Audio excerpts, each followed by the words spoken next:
Hello everyone, কেমন আছেন সবাই? আশা করি সবাই অনেক বেশি ভালো আছেন। তো সকালের নাস্তায় চলে আসলাম।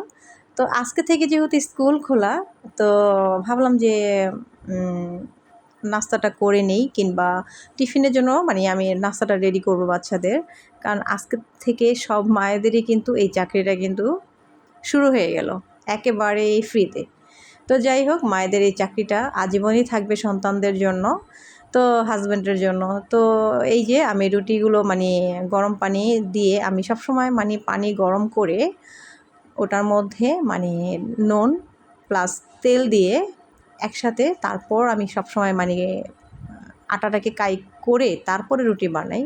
এতে করে রুটিটা আমার খুব সফট থাকে, আর দেখা গেছে 2 দিন পর্যন্ত সফট থাকে, খুবই ভালো লাগে। খেতেও কিন্তু খুবই একেবারে নরম, শক্ত না। আর আমার শক্ত রুটি খেতে ভালো লাগে না, আমার সবসময় রুটি সবসময় নরম থাকে। তো যাই হোক, এইগুলো করার পরে এই যে এখন রুটিগুলো আমি সবসময় গোল আকারেই বানানোর চেষ্টা করি, সবসময় গোলই বানাই। কিন্তু আজকে যেহেতু আমি টিফিনে দিব, তো ওই জন্য আমি টিফিনের শেপটাই করে নিচ্ছি আর কি। তো উপর থেকে আমি যে রুটিটা গোল করে বেলে তারপর উপর থেকে আমি পাউডার দুধ দিয়ে দিলাম, গুঁড়া দুধটা দিয়ে এখন একটু নাড়াচাড়া করে চারদিক থেকে বাস করে দিলাম। এখন দিয়ে দিব কিছুটা চিনি আর কি। অনেক সময় দেখা গেছে আমার বাসায় কোনো ঝোল মাংসের তরকারি কিংবা অন্য কিছু যদি না থাকে, যদি আমার পরোটা দিতে হয় টিফিনে আমার বাচ্চাদেরকে, তাহলে আমি এইভাবেই দিই।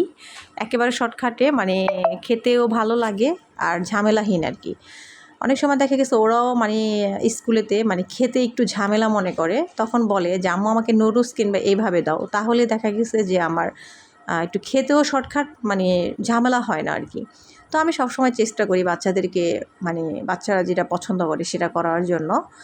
তো এই যে এইভাবে আমি এখন এই যে রুটিটাকে শেপ করে নিলাম, কারণ এইভাবে শেপ আকারে আমি কখনোই পরোটা বানাই না, সবসময় গোল করেই বানিয়ে দিই। ভাবলাম আজকে একটু বানাই আর কি, ভালো লাগবে আর কি। তো এই যে এইভাবে বানায় নিলাম। বানায় নেওয়ার পর এইভাবে তারপর আলতো করে বানাচ্ছি, কারণ যেহেতু চিনি দিয়েছি একটু গলে যাচ্ছে।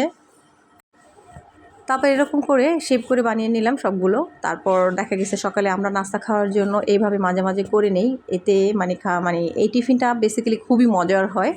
প্রায় সময় বানানো হয়, বাট আমি আসলে গোল করে বানাই আর কি। আজকে ওদেরকে এইরকম শেপে দিলাম।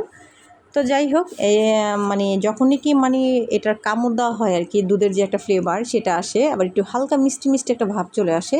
দেখা গেছে এটা খালি খাওয়া যায়, তরকারি কিংবা ডিম পোস্টের কোনো প্রয়োজন পড়ে না। আর বেসিক্যালি হচ্ছে আমার বাচ্চারা ডিম পোস্টটা খুবই কম পছন্দ করে, ওরা কেন যেন ডিম পোস্ট পরোটার সাথে খেতেই চায় না। এটা আমি আসলে বুঝলাম না কেন, জানি না।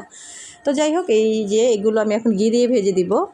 আমার বাসায় বাটারটা শেষ হয়ে গেছে অলরেডি, কারণ আমি যখন কলকাতায় গিয়েছিলাম বাটার নিয়ে আসছিলাম একটা বড় একটা বক্স, প্রায় 1 কেজির মতো আর কি। তো 1 কেজি বক্স বাটারের যে বক্সটা আমি আনার পর কয়েক মাস আমি খেলাম এটা। আলহামদুলিল্লাহ, বাটারটা এত ভালো ছিল, খুব মিস করছি বাটারটাকে। আর মনে মনে আল্লাহর কাছে অ্যাপ্লাই করছি যে কবে ইন্ডিয়াটা খুলবে আর কি। তো যাই হোক আর কি, বাটারটা নিয়ে আসছিলাম, অনেক দাম দিয়েই নিয়ে আসছিলাম, কিন্তু অনেক ভালো আর কি। তো বাটারটা দিয়ে হইলে বাটার দিয়ে ভাজতাম, বাটার দিয়ে রুটি পরোটা কিংবা সব কিছু ভাজতেই আর কি ভালো লাগে, আমার খেতে ভালো লাগে, বাটারের কাজটা অনেক বেশি ভালো লাগে। তো যাই হোক, বাটার ছিল না বলে এই ঘি দিয়ে ভাজলাম। তো চায়ের কালারটা কেমন যেন কালচে কালচে ভাব লাগছে, কিন্তু চায়ের কালারটা প্র্যাকটিক্যালি কিন্তু খুব সুন্দর লাগছে। যেহেতু সকালবেলা দিনের আলো, কোনো লাইটিং ছিল না, এই জন্য কালারটা এরকম দেখা যাচ্ছে। ভিতরে আসলে আবার দেখা গেছে যে কালারটা আবার খুব সুন্দর লাগতো। যাই হোক, এখন এই যে এই 2টা পরোটা আর হচ্ছে এগুলো আমি এখন নাস্তা করে নিব। তো আজ এখানেই বিদায় নিচ্ছি। আল্লাহ হাফেজ।